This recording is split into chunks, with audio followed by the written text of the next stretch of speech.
we're going to be talking tonight about debt management awareness, debt management awareness. And again, I do apologize that I did not have my microphone, my audio turned on, but I do have it on now. So if somebody from Kingdom Now could text me and let me know that you can hear me now, and that would certainly be beneficial. All right, thank you so very much. And thank you to my wife for coming down here and telling me that you all could not hear me. And I certainly am grateful for that. All right, debt management awareness. Let's go on. I've already said that when we talk about defining debt, I don't have to give you this long drawn out definition of debt because everybody knows that debt is when you borrow money and you got to pay it back. And normally debt comes with interest. And sometimes that interest can be sizable. You know, there's some that are not as large as others, but debt can have a sizable interest attached to it, sometimes 10, 15, 20, 25. If you go to one of these, what I'll call loan sharks, then it could be even higher than that. So just be mindful that when you're doing this, I've even talked to people at time and I've asked them, they talk about, I bought me a new car. I said, well, how many months did you finance it? 60. Okay. What's your interest? And oftentimes they have no idea what their interest is. All they know is that they're glad they've got a vehicle and they're riding. And sometimes when that occurs, you're paying so much more for that car than what the car is worth. Well, you're paying more for it than it's worth anyway, because when you drive it off the lot, it loses value. But always know what interest you're paying, because debt always has interest attached to it. All right. The average American, again, currently has about $38,000 in personal debt. $38,000 in personal debt by the average American. And again, some have more, some have less, but the average American currently has about $38,000 in personal debt. Credit card debt is about 25% of all debt that people have. And some people have several credit cards and they have them all maxed out. That's not good. Whenever your credit cards are maxed out, it's going to automatically impact your credit score. We're going to talk about that also in this lesson tonight. So just be mindful if you have multiple credit cards and if you're maxing them out. If you're going to use cards, then it's better to use a card that requires you to pay it off every month rather than allowing it to just add up. And we'll talk about the difference that makes. 2 in 10 Americans spend 50 to 100% of their weekly to monthly income to pay debts. 50 to 100% of their income goes straight toward debt.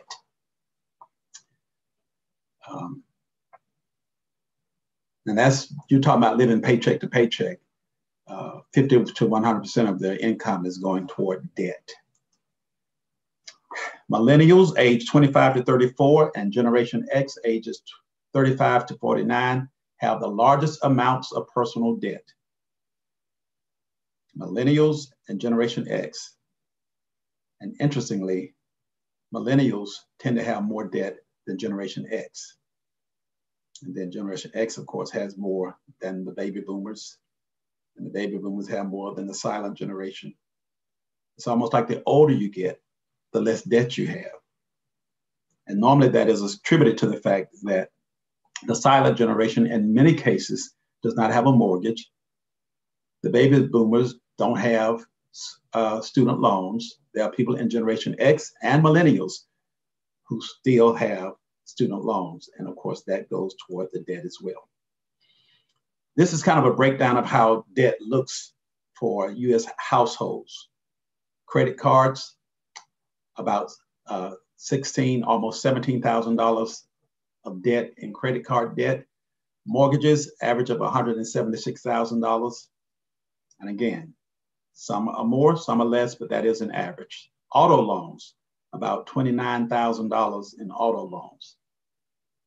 Student loans, about $49,000, almost $50,000 in student loans on an average household. And then any type of other debt or any type of debt, $135,000. So that is where you see how the U.S. household and the debt that U.S. households have is kind of broken down. Credit cards, and you may know what your credit card balances are. You may know what your mortgage is. You may know what you owe on your automobile. Just be mindful of these things as you try to live and try to go forth. And people go and they buy cars, and then they're financing them now for 72 months.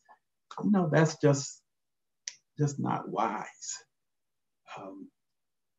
It's just not wise. Let me just keep moving.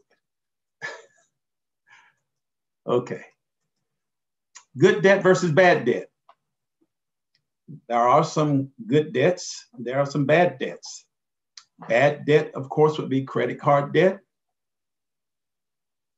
store and retail cards. You know, some people have their MasterCard, their Visa, their Discover card. Then they have a Macy's card, a Home Depot card, and all these other retail store cards. And then they have their auto loans on top of that. And God forbid, some even have payday loans. Terrible debt. Payday loans. Whereas you go and get money and you promise to pay it back when you get paid. And normally those payday loans, the interest rate is astronomical. Those are bad debts. Good debt, on the other hand, could be mortgage loans, business loans, student loans.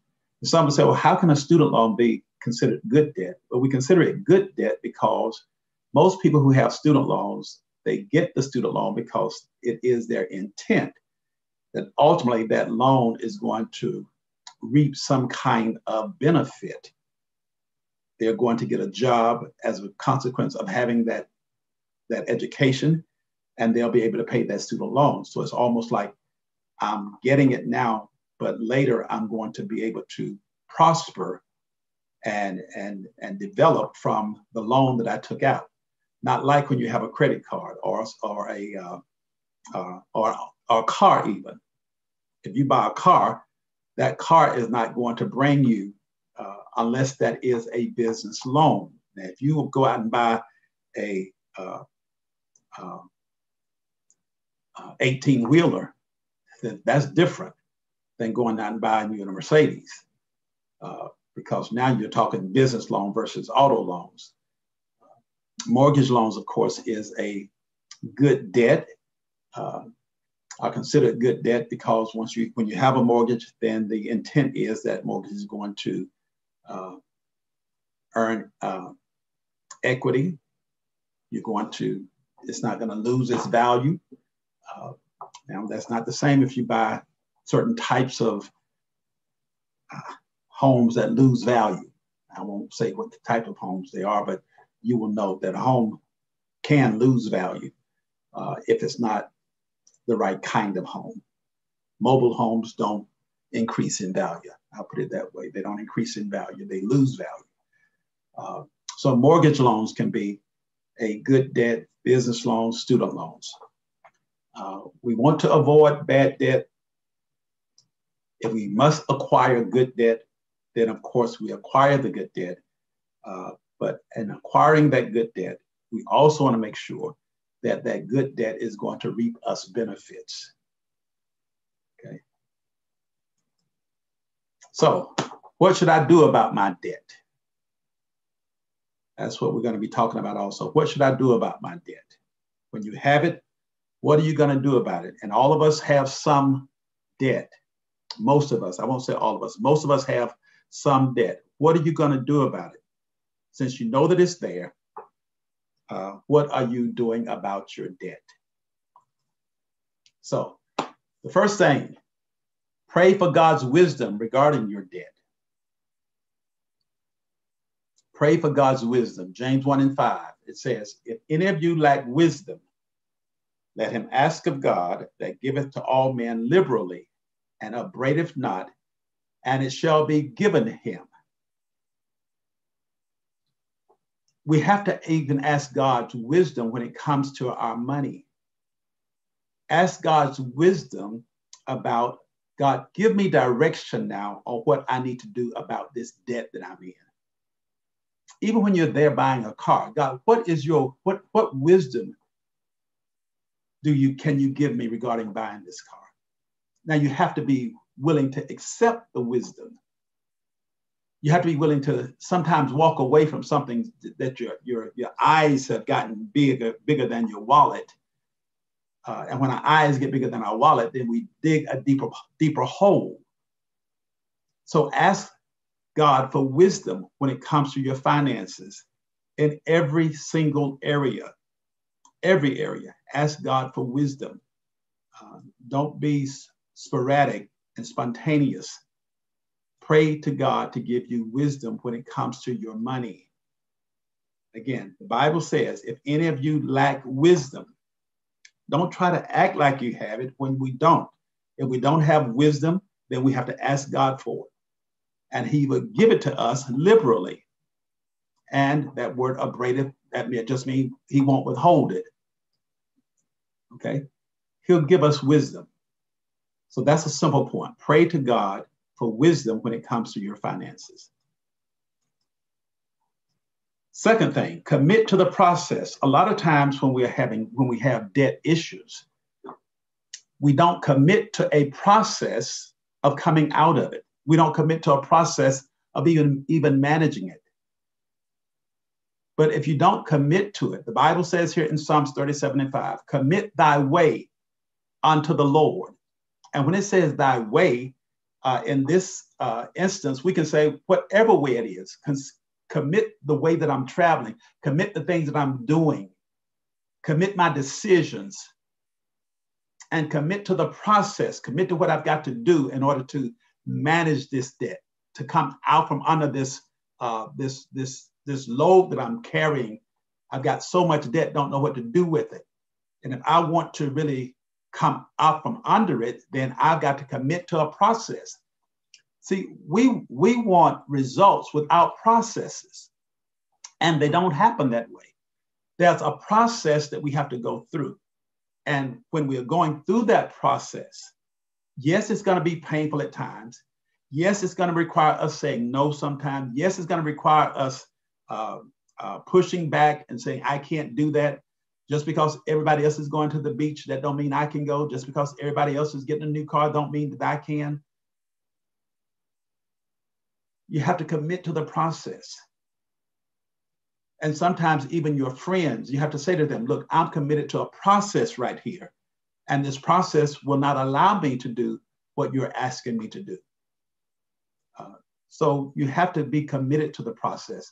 And in that slide, I show you just down there at the bottom, there's a start to the end.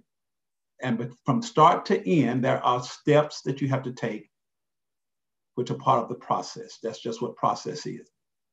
Again, the scripture says, commit thy way unto the Lord, trust also in him, and he shall bring it to pass.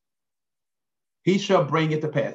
If we commit to the process, he will bring it to pass. We're trusting him.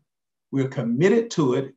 We're not going to back away from it. We're not going to do things that we should not do. We're going to do exactly what we need to do and follow the steps so that we can, again, come from under the debt, be successful in this process, and see that things change for us. All right? So the first thing was pray for God's wisdom. Second thing, commit to the process. Let's keep going. This one may be challenging for many of us. It says, set and follow a 50-30-20 budget. 50-30-20 budget. Now, what is a 50-30-20 budget? That means Let's talk about the 50 first. 50% of your budget goes toward your needs. Housing, you need a place to live. Groceries, transportation, bills and utilities, health insurance, car payments. Now,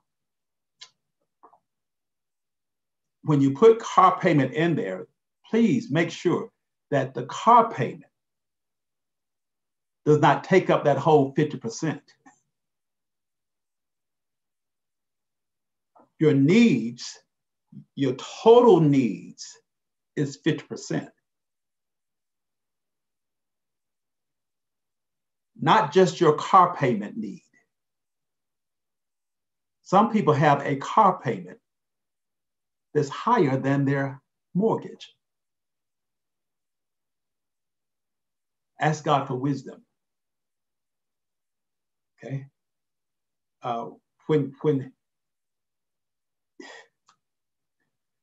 When don't make your car payment higher than your mortgage, knowing that you have, now if you don't have a mortgage, and that's a whole different story. But those are the things that fit under the needs: housing, groceries, transportation, bills and utilities, health insurance, car payments. Then let's go to the wants. 30% goes towards your wants, your desires. Travel, entertainment, restaurants, shopping, and hobbies. Now, many of us have this section in the 50%. And then we've switched the needs to the 30%. It's not that you're not going to be successful like that. Keep your wants at 30%. So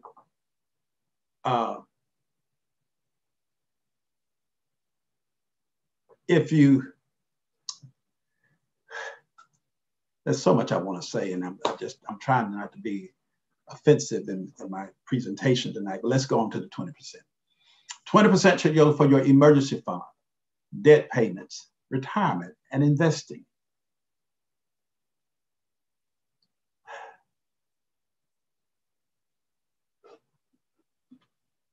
%, emergency fund, debt payments, retirement, and investing. And if you set a budget and follow a 50-30-20 rule, then you'll see yourself having a much more successful life. Now, some of us have already kind of messed up this 50-30-20 rule thing, and you say, well, I'm already out of, that ain't work. I'm so far, all of my money right now is in the, all of my money now is going toward my wants. Got to make some adjustments.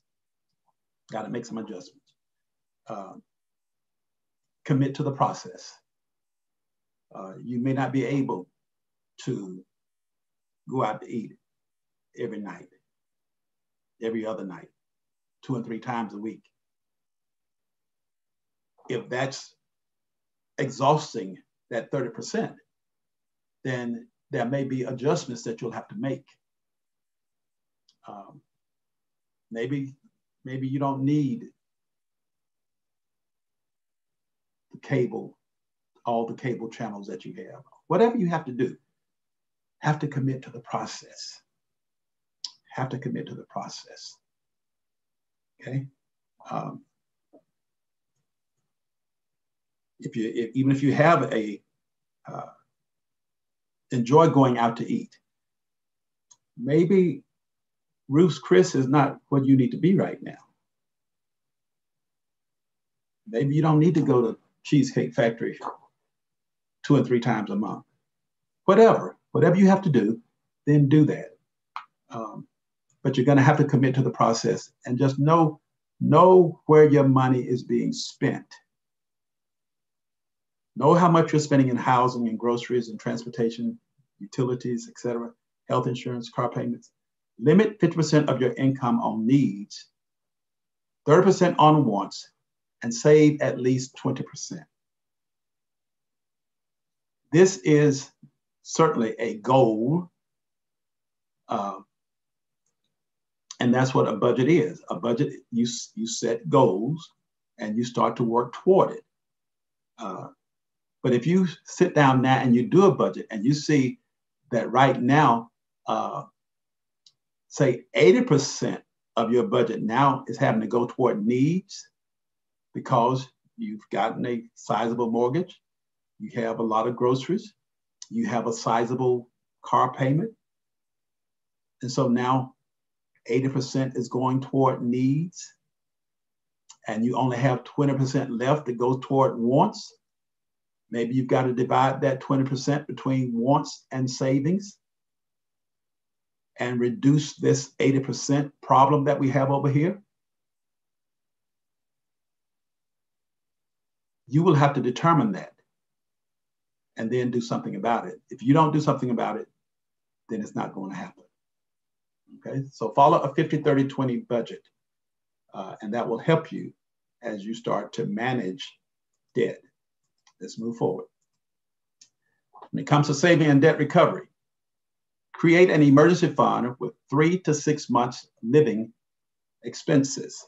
Now, when you create that emergency fund, then that's going to come within that other 20% range.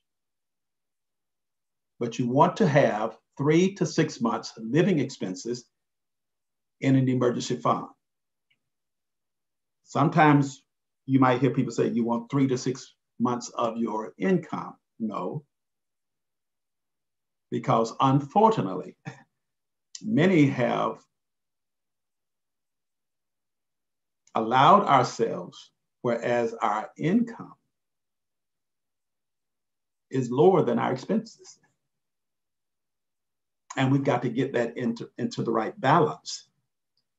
So start trying to get 3 to 6 months of your living expenses in an emergency fund. Maximize your employer match savings program.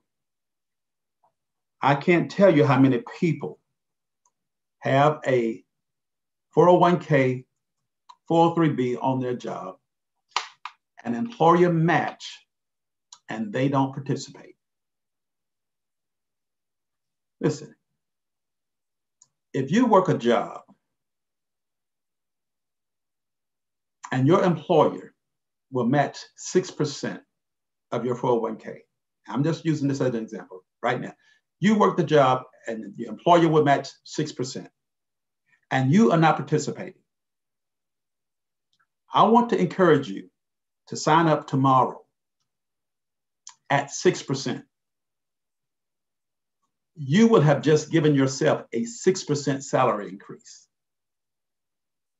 It's not going to come in the form of cash to you, but it's going to come in form of a match to your 401k, because your employer is matching that 6% and he's putting it into a 401k, a savings vehicle for you. Now, if you work a job and your employer will match 6% and you are contributing 3%, I want to encourage you tomorrow, go and contribute 3% more. Start 3% more, because in doing so, you just gave yourself another 3% increase. Whatever they match, whatever your employer matches, contribute at that level. Now, should you contribute over that level? What I suggest to people is contribute what your employer matches, and then establish your own individual retirement account that you have control of outside of your employer. But you want to at least get what they match. You want their 6% or their 3% or their 5%. Whatever it is, you want what they give you. Don't ever walk away from money that people are giving you. And when there's an employer match, that is money that somebody is giving to you, and you're saying, no, I don't want it. So maximize your employer's match savings program, whatever it is, max it out. And then whatever else you want to contribute to a retirement account, then you can do that outside of your employer's program. Pay off high interest and high APR debt. And we're going to talk about whether you follow the snowball approach or the avalanche approach. I'm going to mention that in just a second.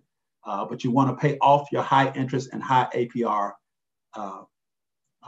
debt cards that you have, whether it's a car or a credit card. We want to get those paid off. Contribute 15% of your gross income to retirement. And we're going to talk about that even more. But you want to try to contribute 15% of your gross income to retirement. Now, that 15% includes what you're doing in your employer match. So if the employer if you got 6% up here and you're trying to get to a total of 15, then that's only 9% more because you're doing 6 in your employer matched or whatever amount you're putting up there. Some saving 10% and the employer is not matching it. And again, even when you're doing that, just make sure that you're looking at your 401k to see what type of investments you are a part of, because you may have reached an age where you want to be more of a conservative investor than a aggressive investor. And if that's the case, you might want to change some things on your 401k, switch some things around. So contribute 15% of your gross income to retirement. And then, of course, pay off lower interest debts. We'll talk about how the lower interest debts versus the high interest debts, the difference in the snowball effect and the avalanche effect, or approach rather, of retiring debt. Now, that being said, let's just go ahead and talk about it. Pay off debts using the method that works best for you. Some people will tell you, only follow the snowball. Well, no, if the snowball does not work best for you, then follow the avalanche. It's the two methods that the financial industry uses. I even pulled this from a website. These are the two approaches that the financial industry uses to encourage people on how to pay off debt. The snowball effect is you make the minimum payment on all credit cards except the one with the smallest balance. Okay, so that means if you have 3 credit cards and one of those credit cards only has a $200 balance, the other one has a $500 balance, the other one has a $1,000 balance. Okay, what you're doing is you're making the minimum payment on all the ones except the one with the $200 balance. On that one, you want to pay extra. Okay, again, pay as much as you can on the card with the smallest balance until it is paid off. And then whatever you were paying on that one with the smaller balance, you're going to take that now because you've already been paying the minimum on the others. But if you were paying, we'll say $50 a month on the one with $200, now that you paid it off, you take that $50 a month and you put that toward the next one. That's called the snowball debt reduction.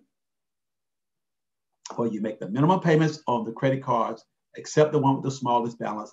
Then you pay as much as you can on the card with the smallest balance until it is paid off, and you repeat the next smallest balance. And again, it shows here very simply, it's best for people who need immediate results to stay motivated. Because a lot of people say, well, I need to see results. Well, if you need to see results immediately, the snowball effect, the snowball approach rather, is the better approach, because now you'll start to see that some of the credit cards are being paid off. Now, when you pay them off, don't close the account. And I'm going to tell you why in a minute. But when you pay them off, don't close the account. Don't keep using the card. If you need to cut it up, cut it up. If not, put it in a freezer bag and put it in the freezer. But you don't want to close the account. All right, second approach, debt avalanche. You make the minimum payments on all credit cards except the one with the highest interest rate. Okay, Snowball is the smallest balance. Here is the one with the highest interest rate. Please know what your interest rates are on your credit cards. Again, make the minimum payment on all credit cards except for the one with the highest interest rate, and then you pay as much as you can on the card with the highest interest rate until it is paid off, and you repeat that with the next highest interest rate, following the same approach that you follow with the Snowball, except with the Snowball is the smallest balance, with the Avalanche is the highest interest rate. And you pay one off, then the next, then the next, and then the next, until you are out of that hole that you're in. All right? Some do's and don'ts. I'm almost finished. Do take responsibility for your own financial destiny. Do take responsibility for your own financial destiny. It is your personal responsibility to create your financial destiny. Do negotiate with creditors. There is nothing wrong. And I know that now if you try to call a creditor, you're going to be on hold for a long time. But do negotiate with creditors. You can negotiate interest rates. You can negotiate payments, whatever you need to negotiate. But negotiate with them. And when they know that you are trying to come out of debt, etc., and increase your financial status, then they will work with you. So negotiate with them. Get credit counseling. And I'm going to mention that again in a minute, but get credit counseling. If you're having credit problems, get credit counseling, and you can get that for free through state agencies. Do consider consolidating if it makes sense for your situation. All consolidations do not make sense. But if it makes sense for your situation, do consider consolidating some of your loans. Now, don't consolidate and keep using the cards that you consolidated. If you're going to take 5 credit cards and consolidate them into one, don't now get the bill on that one consolidation and you're still using the other 4 credit cards. You're just going to be digging a hole deeper and deeper. Do know and keep track of your credit score. A lot of people don't know their credit score. You need to know your credit score and set a goal to increase your credit score. Keep track of it. And celebrate when your credit score goes higher. There are some people that don't advise companies like Experian and things like that, where you have to pay a monthly fee to keep track of your credit score. Personally, I don't have a problem with those if you can afford the $25 a month. If you can't afford it, and if that's something that you got to take out of your budget, then you take it out of your budget. But I like having that account because it does more than just track my credit. Anytime anybody's trying to check my credit, even though I have it frozen now, I've frozen my credit. But if anybody tries to steal my identity, I'm going to get an alert. And having that information right there in front of me, and I can go in at any time and see it. I can see what I owe to anybody that I owe it. And I like to look periodically to see how my credit score has risen. And if my credit score drops for any reason, I will tell you that it's probably been a year or so ago now, I got an alert that my credit score had dropped. And I'm like, why did my credit score drop? And what had happened, there was a bill that I did not even know I had because it was just coming out of my, it was coming out of my bank account on a monthly basis. It was only like a $25 charge or payment, but then it stopped. For whatever reason, they stopped taking it out of my bank account, and because they were not taking it out, the bill was not being paid, and that company did not get, I think it was Sam's or somebody, they did not get paid.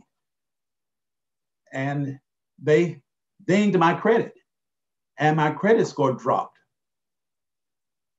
And I called the credit company, called Experian. I said, you know, look, this is not the way I function. My credit score has always been good. And, you know, let me just call whoever this is and get this straightened out.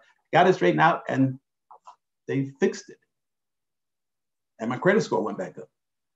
So it's good to have that for those kinds of reasons, so that you can always keep check on what's going on in your financial life. Your financial life is an important part of your life. So do know and keep track of your credit score. Some don'ts. Don't live in denial. Don't try to act like you don't have debt when you do. Don't live in denial. Don't try to act like you're not living above your means, and don't try to be somebody that you're not. Don't try to impress people that don't like you anyway. Just don't live in denial. Don't close out credit cards accounts, as it may impact your credit score. If you have a credit card and you paid it off, keep the card open, because now that shows that you have greater credit available to you. And when you have more available that you're using, then of course that gives you a better score. So don't close out the credit card because it could impact your credit score. Don't borrow from your retirement plan. Now, if you are of a certain age, like 59 and a half, and you start taking money out of your Roth IRA, then that's different. Even though you won't be penalized for taking it out at 59 and a half. If you're not retiring yet, then we don't want you taking it out until you actually retire. But don't borrow money from your retirement plan. You know, a lot of people, they save in their 401k, and as soon as they get $1,000 in it, they go and pull it out. No, don't borrow from your retirement plan. Don't trust all debt settlement companies. You're going to get all these people calling you and say, we can settle your debts. Do your homework. Do your homework. Do your homework. Don't trust all of these debt settlement companies. And I won't say any more about that. Don't hide from creditors. Don't tell your children, tell them I'm not at home. No, that don't work. Don't hide from creditors. If you owe it, then do all that you can to pay it. Make some arrangements to pay it. When you're hiding from them, it just makes matters worse for you. And it is a matter of integrity. We have been called to be a people of integrity. If we borrow money, we're supposed to pay it back. Now, I know that people don't like when I say this whenever I'm teaching finances. And I tell people, and they say, well, I filed bankruptcy. I said, well, you know, the money that you got credited for when you filed bankruptcy and they told you didn't have to pay it, is that money that you initially borrowed? Yeah, I borrowed it. Well, if you borrowed it, you still owe it. If you said you were going to pay it, you should pay it. That's the integrity of a Christian. And when you become a Christian, you don't live according to the rules of the world. If we say we're going to pay it, then we're supposed to pay it. It doesn't matter if you went to court and now the court has said, well, you're now in chapter this or chapter that. Well, if you borrowed it, then you should pay it back. That's just, the Bible says, if you make a vow, be careful to keep it. Whatever you say you're going to do it. All right? Next thing, honor God with your financial tithe. I'm going to end in just a second. Honor God with your financial. We don't have a sermon tonight, but I am going to end because I am going to teach another Bible study when I finish this. Honor God with your financial tithe. Notice here in this scripture, Leviticus 27:30, all the tithe of the land, whether of the seed of the land or the fruit of the tree, is the Lord's. It is holy unto the Lord. All that's saying is the tithe belongs to the Lord. And you say, well, where do I fit that in that 50, 30, 20? You fit that in the 50. It belongs to the Lord. You say, well, why don't I fit it in the 20? Because it's not a savings. Why don't I fit it in 30? Because it's not a want. Your offerings can be a want, but your tithe is a need. The tithe belongs to God, and we should give that before we do anything else. It is a need, and it falls within that first 50%. Your offerings can fall in that 30, but your tithe belongs in that first 50, which means now you're down to 40. Seek wise counsel, wise godly counsel. Proverbs 11:14 says, where no counsel is, the people fall. But in the multitude of counselors, there is safety. Seek counsel. Swallow your pride sometime. It might almost choke you to swallow it, but seek godly counsel when it comes to your finances. When it comes to anything, seek godly counsel. One of the things that happens with us, especially as African Americans, we come into this thing called adulthood, and we really haven't had any major kind of advice or training as relates to this. And so where there is no counsel, the people fall, but in the multitude of counsel, there is safety. Find you a financial advisor, a financial planner, a banker, whoever. Find you a good financial counsel, godly counsel that will help you in the area of finances. Maintain discipline in financial matters.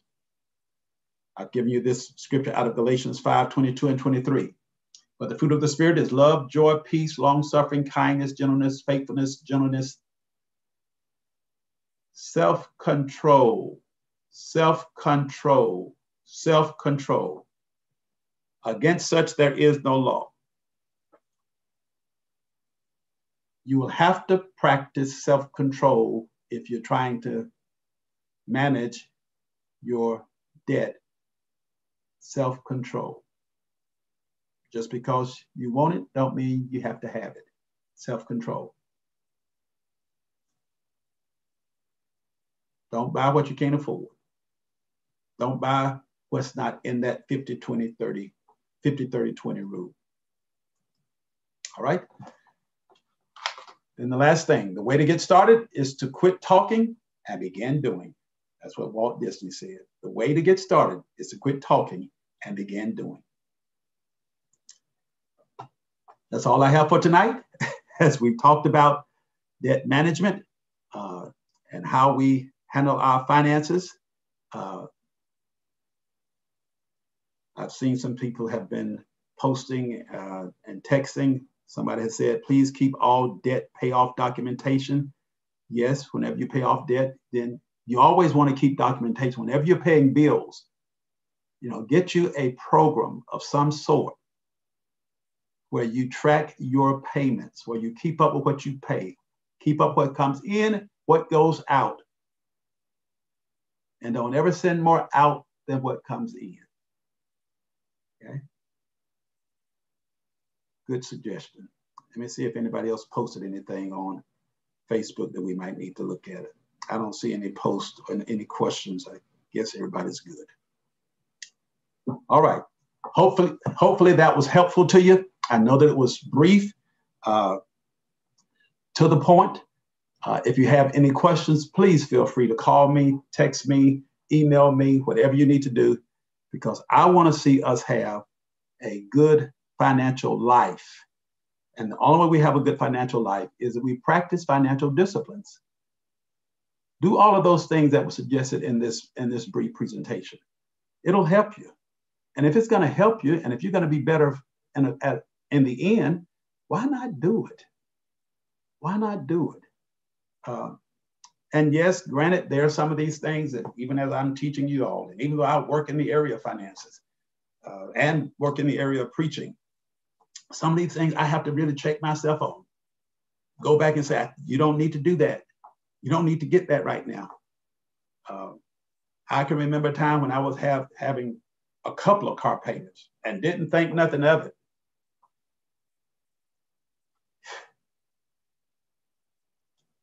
But now I refuse to have two cars in my garage that I'm paying for at the same time. That ain't gonna happen no more in my life, ever.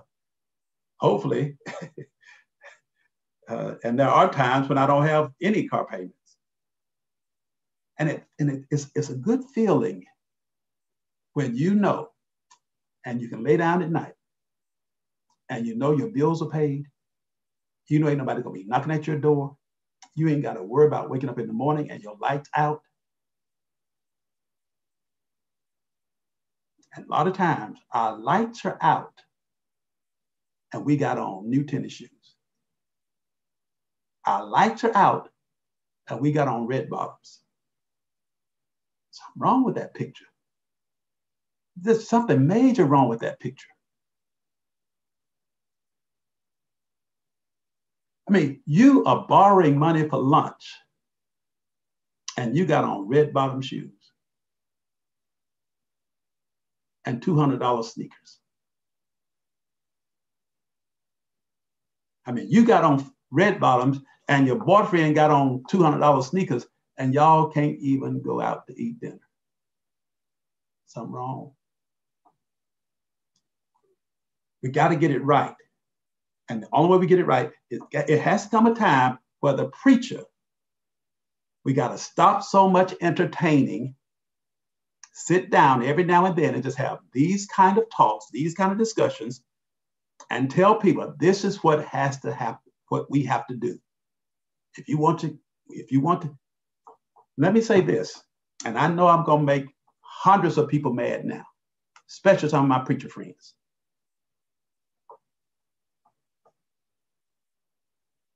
Don't be so spontaneous and sporadic when you're at these meetings and these conferences and your emotions are high and there's a $1,000 line and you're going to go get in it. Now, if God tells you to get in it, you go get in it. But if you don't have $1,000, and I know we're sowing in faith. I know all the jargons. But it's something wrong when we can teach and talk about how we have to manage our finances and not be spontaneous and sporadic. But that spontaneity and that sporadic activity does not apply when we come to church. It does apply. It does apply. There's nothing wrong with you having an emergency account. And when those offerings are called for, and if you know you got the money in your emergency account and in your finances, and you want to go and slam it on the floor and say, I gave it in the name of Jesus, wonderful.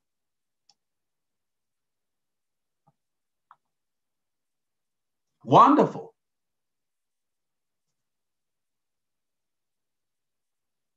But godly counsel will tell you that we have to be more mindful of how we do these kinds of things. All right.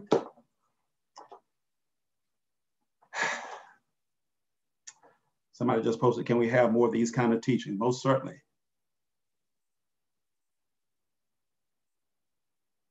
Thank y'all for joining us tonight. And I pray you've been blessed and that you now have some understanding of some things you can do as relates to getting your finances in order. Please understand also that this presentation is available on our website, kingdom-now.org. You can go there, get the handouts, download it, utilize it however you choose to utilize it. It's there for your benefit. And I praise God for it. And everybody who I copied some of that art, I tried to make sure that I copied it with one that already had the copyright in there so that we would know that it was their art, not mine. For the presentation that I presented. I hope that it has blessed you tonight. All right. If you desire to give, please do so. You can give by using your Giveify app. You can give by using your Rim Connect app. You can give by going to our website at kingdom-now.org, giving there. However you choose to give, please do so. All right. And just know that I am not one that will ever cause you to do outside of something that's biblical as relates to giving. Give your tithe. Your tithe comes out of that 50%. Your offerings, make sure that in that other 30 that you have now made space that you can give to the Lord accordingly. All right.